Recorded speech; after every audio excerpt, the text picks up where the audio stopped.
Ready, 100 watts per minute, start. सभापति महोदय, एक बार फिर हमने राष्ट्र के सम्मुख प्रस्तुत बड़े प्रश्नों के बारे में एक लंबा विचार विमर्श किया है। माननीय सदस्यों ने अनेक उपयोगी सुझाव दिए हैं और काफी आलोचनाएं भी हुई हैं। आलोचना से हमें क्षोभ नहीं होता। वास्तव में कोई भी व्यक्ति या सरकार जो कोई उपलब्धि करना चाहती है, आलोचना से क्षुब्ध नहीं होती, क्योंकि यह अपनी कमी या त्रुटि में जानकारी पाने का एक तरीका होता है। और हमने कभी नहीं कहा है कि हमसे कोई त्रुटि नहीं हो सकती।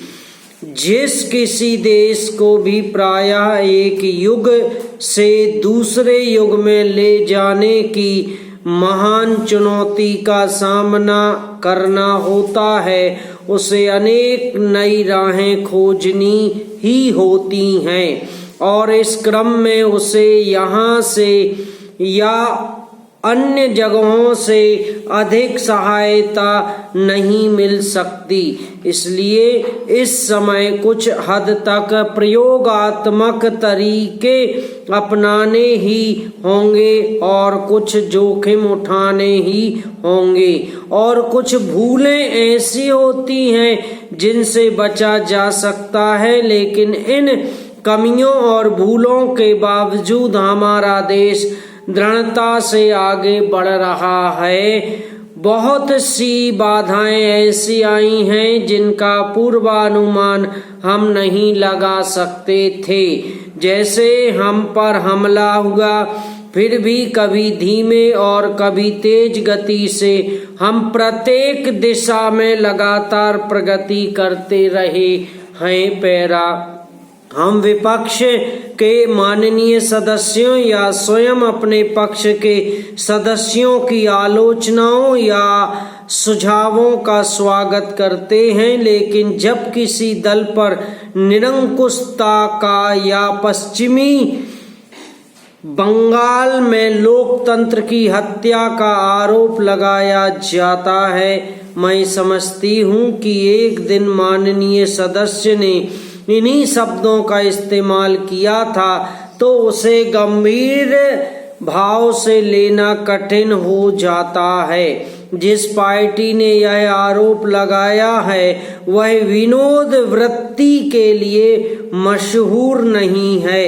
मुझे यह कहने की अनुमति दें। इसलिए अगर वह पार्टी ऐसा आरोप लगाती है तो इससे उसकी मानसिकता का अथवा शायद किसी गहरी योजना का ही संकेत मिलता है। लोकतंत्र क्या है या क्या नहीं है, इस प्रश्न की गहराई में नहीं जाना चाहिए, लेकिन मेरा यह विचार अवश्य है कि इस सदन के वरिष्ठ सदस्यों को किसी न किसी गहराई से यह सोचना चाहिए कि अन्य लोकतंत्रीय देशों में किस प्रकार की लोक राज व्यवस्था काम कर रही है, वहाँ विपक्ष का क्या योगदान होता है, वहाँ के राजनीतिक दलों की क्या जिम्मेदारियां हैं आदि।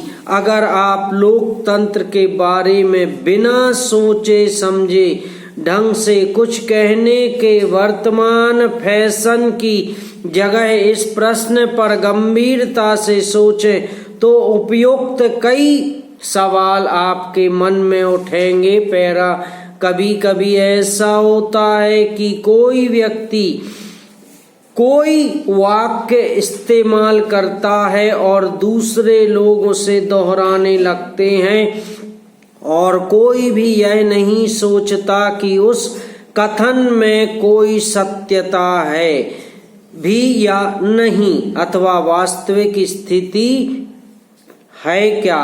जिस माननीय सदस्य ने इस सदन में उक्त आरोप लगाया वह विशेष रूप से पश्चिम बंगाल की बात कर रहे थे। पैरा माननीय सभापति महोदय, सदन में हो रही आज की बहस में बहुत से सवाल उठाए गए हैं।